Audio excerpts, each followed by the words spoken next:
Good evening student. जो next question शुरू करने जा रहे हैं हम miscellaneous exercise chapter 11th class 11th के लिए बेटा 6th क्वेश्चन है। इसमें क्या बोला गया बेटा, find the area of triangle formed by the line joining the vertex of the parabola. Parabola की हमें इक्वेशन दी हुई है, टू द किससे ज्वाइन किया गया, to the end points of its latus rectum. उसके लेटेस्ट रेक्टम के जो एंड पॉइंट्स है ना उससे ज्वाइन करना है किसको, वर्टेक्स को, और वो जो ट्रायंगल बनेगी ना उसका एरिया हमें फाइंड आउट करना है। सबसे पहले बेटा हमें ये पता होना चाहिए ये जो इक्वेशन है ये किस टाइप की दी हुई है पैराबोला की, क्या ये एक्स एक्सिस के अबाउट बनेगा या वाई एक्सिस के अबाउट बनेगा।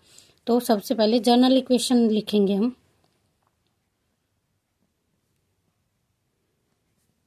जर्नल इक्वेशन ऑफ पैराबोला क्या होगी, X square is equal to 4ay type का है। दैट मीन्स हमारा पैराबोला कैसे बनेगा, ऐसे बनेगा। ठीक है, ये कौन सी एक्सिस होगी बेटा, एक्स एक्सिस होगी हमारी, ये हमारी होगी वाई एक्सिस। इन्होंने क्या बोला कि देखो लेटेस्ट रेक्टम क्या होता है बेटा, इस पैराबोला का कोई ना कोई फोकस भी होगा। अगर यहाँ पे फोकस होगा तो बेटा फोकस कैसा होगा, 0 ए टाइप का होगा। और लेटेस्ट रेक्टम क्या होता है, फोकस से पास होने वाली लाइन जो दोनों पॉइंट पे किसको टच करती है, पैराबोला को टच करती है, वो हमारा क्या होता है, लेटेस्ट रेक्टम होता है। इसने क्या बोला, लेटेस्ट रेक्टम के एंड पॉइंट से हम किससे इसको ज्वाइन करेंगे, वर्टेक्स से। वर्टेक्स से टच करवा दिया तो जो ये अब हमारी ट्रायंगल बन रही है ना बीच में, ये ट्रायंगल फॉर्म कर रही है, ये ट्रायंगल का हमें क्या निकालना है, एरिया। दैट मीन्स हमें इस पार्ट का एरिया क्या आएगा हमें ये बताना है। ठीक है, अब बेटा सबसे पहले अगर ट्रायंगल है तो ट्रायंगल का ये बताइएगा मुझे, एरिया फाइंड आउट करने का फार्मूला क्या होता है, फार्मूला क्या होता है इसका, triangles area of triangle, area of triangle क्या होता है बेटा, 1/2 बेस इंटू हाइट होता है।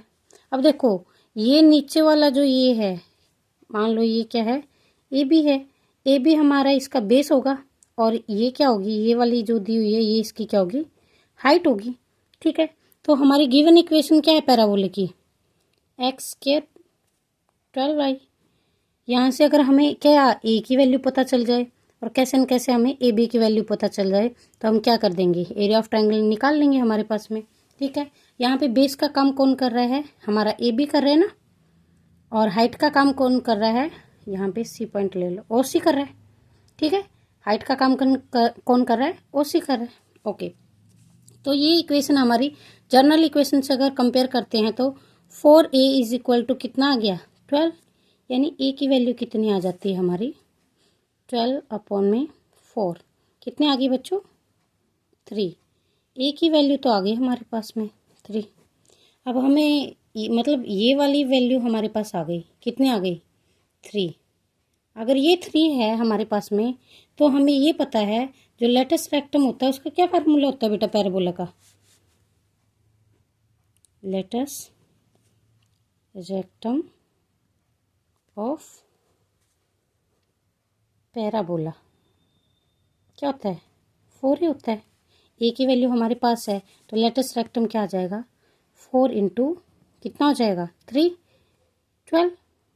अब हमारे पास क्या हो गई, इस ए बी की भी वैल्यू आ गई, कितनी आ गई बेटा, 12 आ गई हमारे पास में, ए बी की पूरी की वैल्यू है ये। ठीक है, अब हमारे पास एरिया ऑफ ट्रायंगल हम निकाल देंगे, एरिया ऑफ ट्रायंगल, कौन सी ट्रायंगल बन रही है बेटा, ओ ए बी बन रही है ना, triangle O A B is equal to 1/2 base क्या है इसका, ए बी, और हाइट क्या है इसकी, ओ सी, ओ सी 1/2। अभी अभी मैंने ए बी की वैल्यू कितनी निकाली बेटा, 12, और ओ सी की वैल्यू यानी ए की वैल्यू कितनी निकाली थी, 3 निकाली थी।